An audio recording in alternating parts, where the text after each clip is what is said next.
In this video, we're gonna do a direct side-by-side comparison of the DJI Action 2 and the GoPro Hero 10. So I've been shooting a ton of footage with the Action 2, and when I was in Alaska, I had the opportunity to work with the GoPro Hero 10. And when I was with Jake and Josiah, we shot a ton of footage side by side to compare both of these and really see what the difference is between the two cameras. And at the end of this video, we're gonna go through some of the problems I've encountered working with both of these cameras and my thoughts around which camera is better after looking at all these comparisons. Now, obviously, the cameras themselves are very different. The Action 2 has the modular magnetic design, and the GoPro Hero 10 is your typical GoPro with a screen on the back and also on the front. Now, one of the other major differences is the GoPro has 5K resolution and the Action only goes up to 4K. However, I don't think resolution really makes the biggest deal in the world, because when it comes down to it, it's more about how usable the camera is and how the image looks. The resolution really isn't going to determine how good a camera is. So just to start off, let's do 30 seconds of footage from both of these cameras side by side so you can just see how they look directly compared.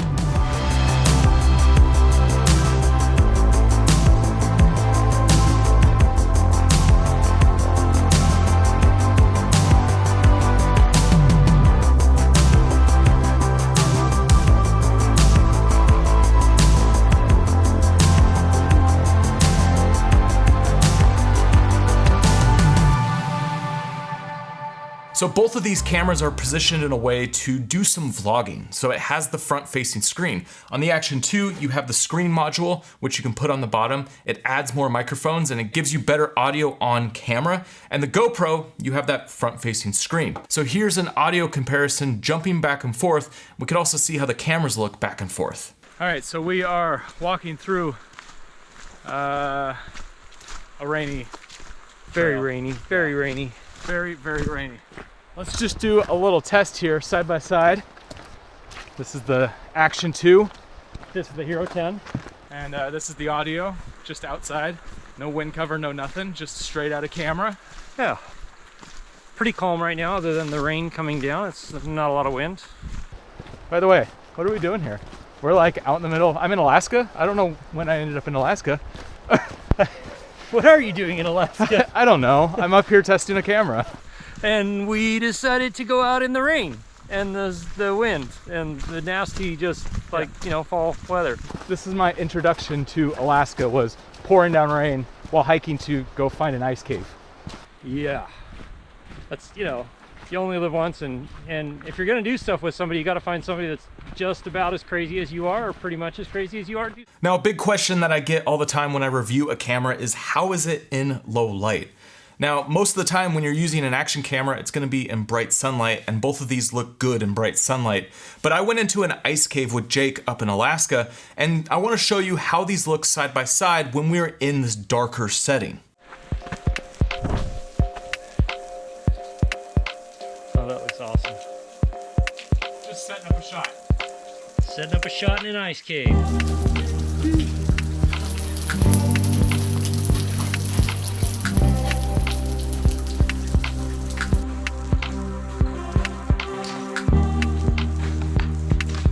All right, let's see how the low light works on this camera. Just got in an ice cave. And a little loom cube. I'm gonna walk through this.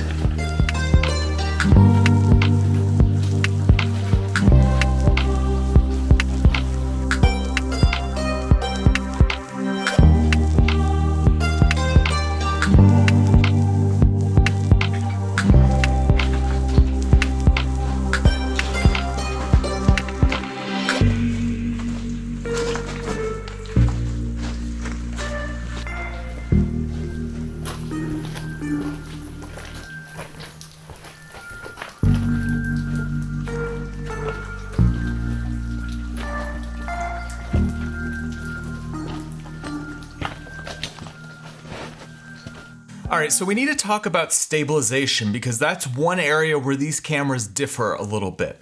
So in terms of stabilization, the Action 2 does rock steady 2.0, which keeps the footage super stable, but it doesn't do horizon leveling. When you bump the camera down into 2.7K, you have access to full 360 horizon leveling.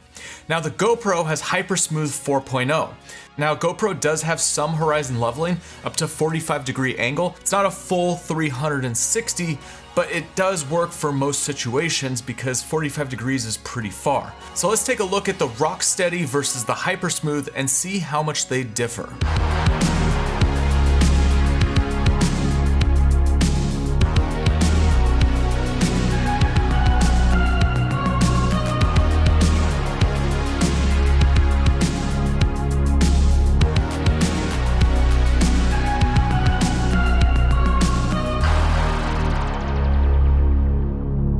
Alright, so now let's really check out the stabilization of these two cameras on an FPV drone. Jake Sloan mounted them side by side, and he did a flight so we could really see what the difference is between the two cameras.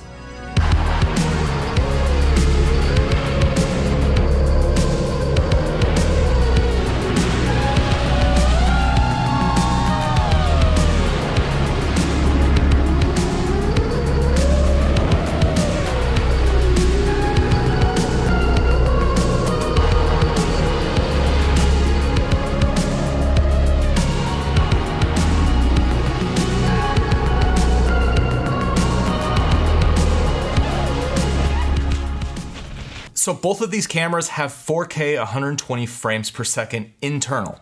So let's look at the 4K 120 side by side to see how the two cameras compare.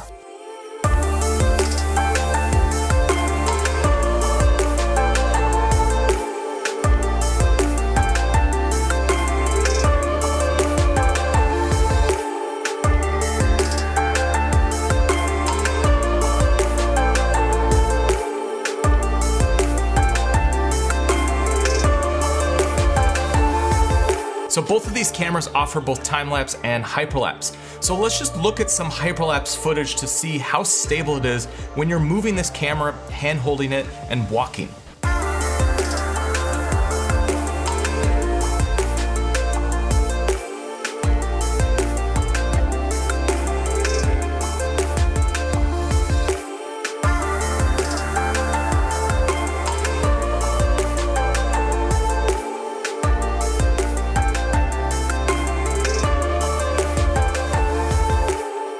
So both cameras have 1080p 240 frames per second, which is super slow. So let's look at how different it is between each and see if one is softer than the other.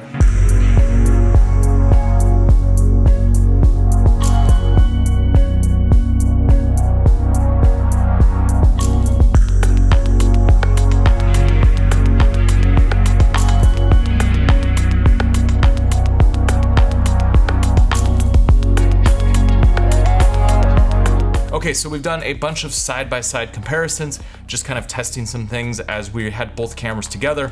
But really, let's look at how these cameras perform at their best. So I'm gonna do a minute of DJI footage from a trip I just went on in Utah, and then we'll look at the GoPro Hero 10. I have a bunch of footage from Alaska from a different project I was working on just before I went out to Utah, and so this is a bunch of footage from that project as well.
All right, so before we keep going any further, I want you to go down in the comments and let me know which camera you think looks better.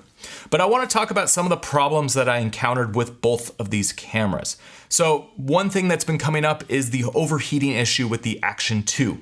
Now, when I was out filming in both Alaska and Utah, I never had any sort of overheating issues. However, when the camera was released earlier this week, I saw a bunch of comments about how it's been overheating. So I did some tests in my office here, and yeah, I could get the camera to overheat if I just run 4K 120 frames per second and let it just sit there recording for a long period of time. So it's definitely something that DJI is gonna need to address. However, when we were out in Alaska shooting with the GoPro Hero 10, we had that camera just randomly shut off. It would have plenty of battery, it would record 10 seconds, and then it would just shut off. And so GoPro has been addressing some of these issues, and hopefully the fixes that are coming out with firmware and batteries will help fix these problems. Besides the shutting off, we also had the GoPro completely freeze up. And when it freezes, you can't do anything but pull the battery out. And when we pull the battery out, we lost that footage. So the GoPro definitely has some issues in terms of functionality. And I would hate to be in a situation where I had the GoPro mounted on, say, the outside of the helicopter, and then we come back and it freezes and we lose all that footage. With the Action 2, we never had any sort of freezing issues, and we never had any sort of overheating when we're actually using it out in the field. Yes, it does overheat if you push it, but it's not something that I really noticed until people brought it up and I did some strict tests with it. Now, one problem that DJI really needs to address is on the menus. So when you swipe down, there's the card selection on the left. And if you put your finger in kind of the same spot and tap 3 times, you formatted your card. And this actually is a major issue because when I was out filming, I shot an entire day of footage. I had the camera down by my side. It was still turned on, and I must have had some water on the screen or something, but the camera formatted itself. And I pulled it up and I lost an entire day of footage. And on the GoPro, your format button is really buried deep in the menu, so there's no chance of you accidentally like swiping and clicking, and it would take a while to get to that format button. Whereas the DJI, you swipe down, tap in pretty much the same part of the screen 3 times, and you formatted your card. After looking at all of this footage and putting it all side by side, honestly, not really one stands out. Both cameras are good in different ways, and both cameras are good depending on the application. If you wanted more of a POV style camera, the Action 2 is awesome. The magnetic mount works super well, and I'm planning on mounting these throughout my Jeep to do some overlanding videos because it's gonna be super easy to just pop this off, pop it somewhere else, or like grab it and go get a shot outside without having to like unscrew the GoPro mounts. Now the GoPro has higher resolutions, which is gonna be good for some situations, but resolution isn't everything. I guess the final thing I wanna say if you've gotten this far in the video is that it really doesn't matter which camera you choose. It comes down to how you're gonna use the camera and the kind of videos that you're going to create. Because when you put these cameras side by side, you're really just splitting hairs in terms of what the differences are. There's gonna be some things that look better on the GoPro and some things that look better on the Action 2. And it really comes down to your use and the stories that you're telling. After working with these on 2 different adventures, I definitely prefer the ease of use with the Action 2, and the smaller size and the magnetic mount just make it a more usable camera in my world. And it's something that I can see myself continuing to use, but you gotta remember at the end of the day, it's whatever camera's gonna help you capture the footage that you need to tell your story. So if you wanna see more information about both cameras, I'll put links down below in the description. And next, if you wanna learn more about the DJI Action 2, I did a full review all about this camera, so make sure you check that out, and I'll see you on the next video.